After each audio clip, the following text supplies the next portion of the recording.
Hey you guys, I just wanted to hop on quick and share something with you that's been on my heart lately. So I did a live video two times actually on two different topics, and I thought they would go really well with this challenge group, so I wanted to mention them to you guys. And I'm reading a book right now called Girl Wash Your Face. It's by Rachel Hollis, and I would highly recommend it to all of you. It is awesome. I was recommended by one of the coaches that is on our team, and I feel like she is speaking to me, and she is super funny and super motivational. I'm currently doing the Audible version, so if you don't know what that is, I subscribe to Amazon Audibles. I don't have a whole lot of time to read, so I would encourage you, if you don't have a lot of time to read either, this is how I get my personal development in, and it has made a huge difference. I was an avid Nicholas Sparks reader up until college, and I really haven't had time to read recently, or since college, but since I started coaching, that all changed. One of our vital behaviors as coaches is to do personal development. And I started reading all sorts of different self-help books, personal development books that I really wouldn't probably have picked up if, this opportunity hadn't come into my life. And I encourage you to do the same thing too. Even if it doesn't really speak to you, I know you're probably struggling with something right now. All of us are, right? So whatever that may be for you, I'm sure there's a topic on there for it. So I would encourage each of you to reach out to me and let me know kind of what you're struggling with, or maybe, some of the best books off the top of my head, Darren Hardy, The Compound Effect. Amazing book. Everybody who is alive should read that book. The Miracle Morning by Hal Elrod. Great book.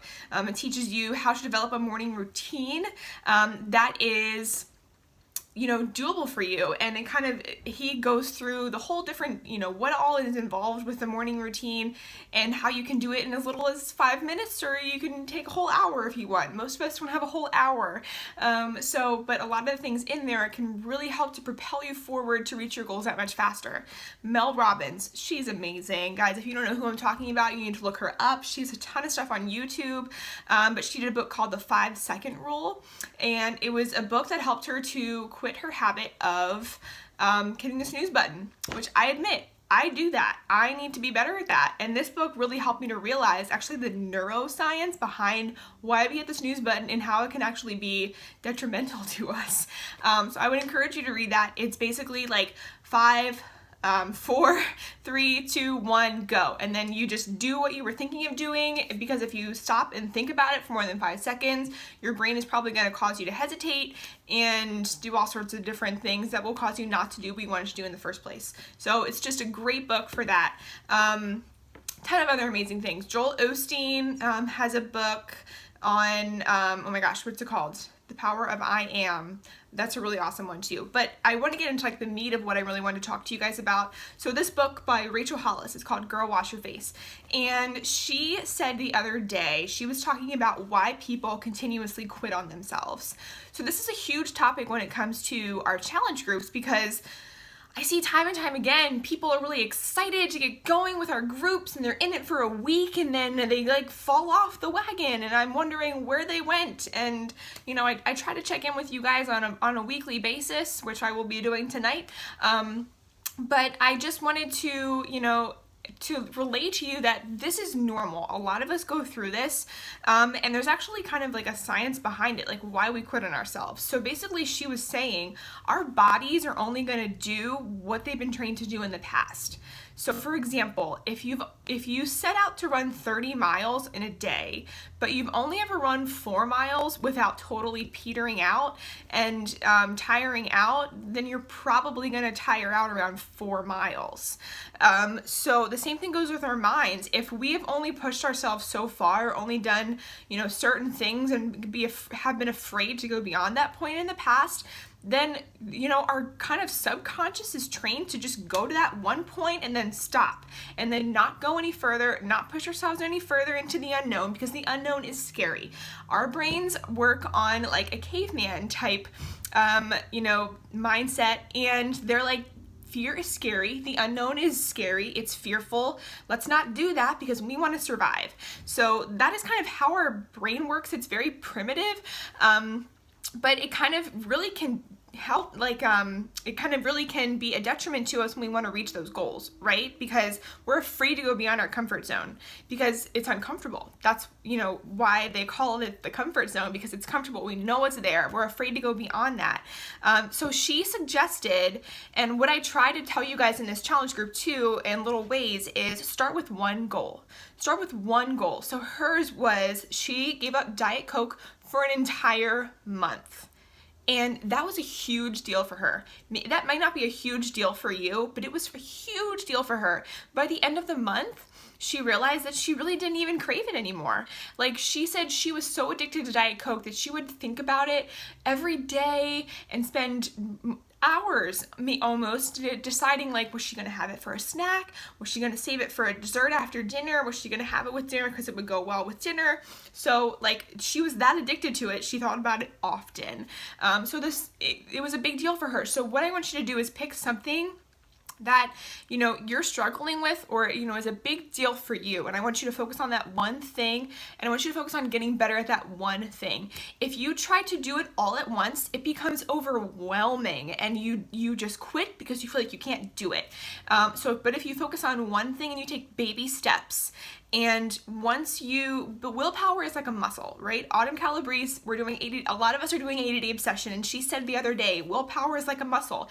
It's like if you wake up in the morning, it's easy to start thinking, oh yes, I'm gonna eat clean today, I'm gonna work out, and it's gonna be great.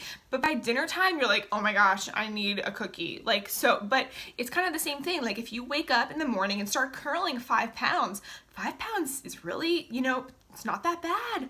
But if you're curling that all day long, by dinner time, your muscle is gonna be shot. You're not going to be able to do that any longer. So you just need to keep going, and eventually your muscle is going to get stronger. Now, I wouldn't encourage you to curl 5 pounds all day long. That's not what I'm saying. But what I'm saying is willpower is a muscle. So if you work on that one thing that you're trying to, work on, and you get better at that one thing, that's going to build your willpower. That's going to build your confidence and help you to go on to that next thing. So guys, this is not going to happen overnight.